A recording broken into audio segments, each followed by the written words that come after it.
안녕하세요. 성형외과 전문의 오창현입니다. 많은 분들이 고민하고 계시는 돌출입에 대해서 알아보도록 하겠습니다.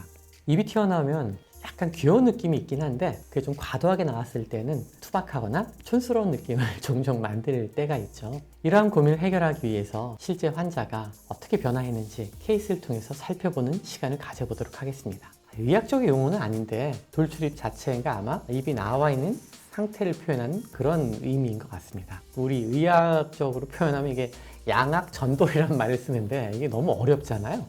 아마 돌출입이 훨씬 더 쉽게 다가오는 말인 것 같습니다. 돌출입은 두 가지 문제가 있는데요. 사실은 첫 번째는 미용적인 문제가 좀 큰 거고요. 두 번째는 사실 기능적인 문제를 살짝 동반하게 됩니다. 입이 나와 있으면 말씀드린 대로 세련된 느낌을 갖기는 조금 어렵고 턱이 뒤로 들어가 있다거나 혹은 상대적으로 코도 좀 낮아 보이기 때문에 우리가 원하는 얼굴 모습을 기대하기엔 조금 어려울 수 있습니다. 기능적으로는 입이 나온 게 가지고 있는 가장 큰 문제는 입이 사실 잘 안 다물어지는 겁니다. 입이 나와 있으면 아무래도 입술을 다물기가 어렵고 입술을 다물려고 입 주변에 힘을 주게 되기 때문에 턱 밑에 호도주름이라고 하는 근육이 뭉침 현상이 쉽게 만들어지고요. 입 주변에 이제 긴장감으로 인해서 불필요한 주름들을 말보다 빨리 만들게 됩니다.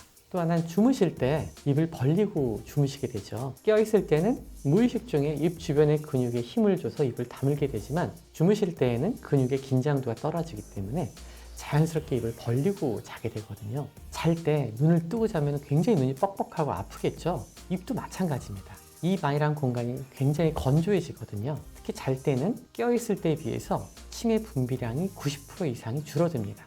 잘 때 만약 깨어있는 상태에 똑같이 침이 분비가 된다면 침을 삼키는 과정 중에서 기도로 침이 넘어갈 수도 있고 그렇다면 이제 폐렴으로 이어질 수 있기 때문에 생리학적으로 주무실 때에는 침의 분비량이 깨어있는 상태의 낮 시간에 비해서 90%가량 줄어들게 됩니다.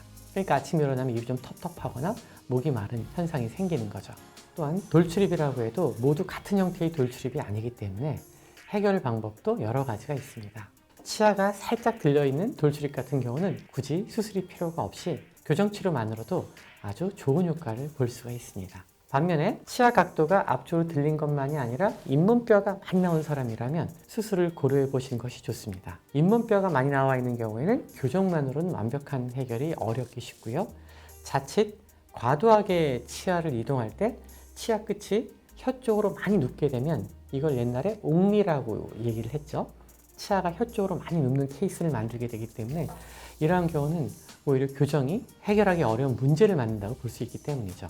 어떠한 경우에는 입이 나온 정도가 과하지 않기 때문에 상대적으로 꺼져 있는 턱 끝의 위치만을 교정해 주는 것으로도 시각적으로도 또 입을 담는 데도 훨씬 도움이 되는 경우가 있습니다. 이러한 부분을 교정하는 수술이 바로 양악수술 또는 돌출입 수술입니다. 두 수술의 가장 큰 차이는 양악수술은 어금니부터 앞차까지 전체 치어를 움직이는 수술이 되는 거고요. 돌출입 수술은 마치 교정치료와 같이 송곳 치아 바로 뒤에 작은 어금니를 빼고 그 공간을 삭제해서 앞쪽 치아만 뒤로 넣어주는 방법입니다. 양악은 치열 전체를 움직이기 때문에 앞뒤의 움직임과 상하의 움직임 혹은 교합면이 삐뚤어진 비대칭의 개선에 유리한 방식이고요.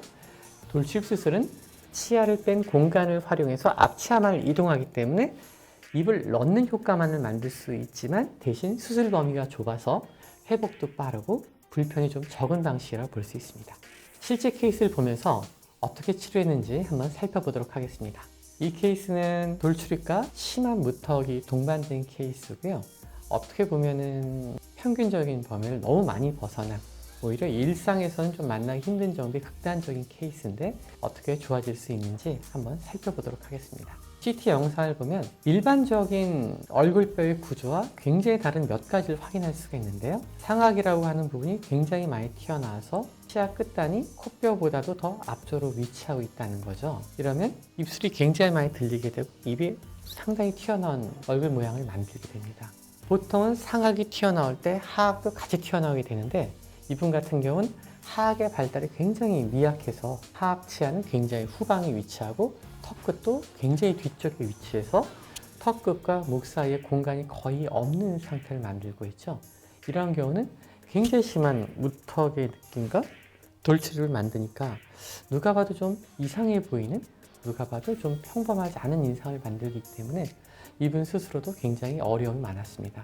이런 경우는 미용을 위해서가 아니라 사실은 음식을 잘 먹는 기능적인 문제를 해결하기 위해서라도 수술이 꼭 필요했던 케이스입니다. 보통은 양악술을 선택하든 돌출입술을 선택하든 한 가지 방법으로 돌출된 입을 넣게 됩니다. 이분의 경우는 이게 너무 심했기 때문에 양악술과 돌출입술을 한 번에 같이 시행한 케이스입니다.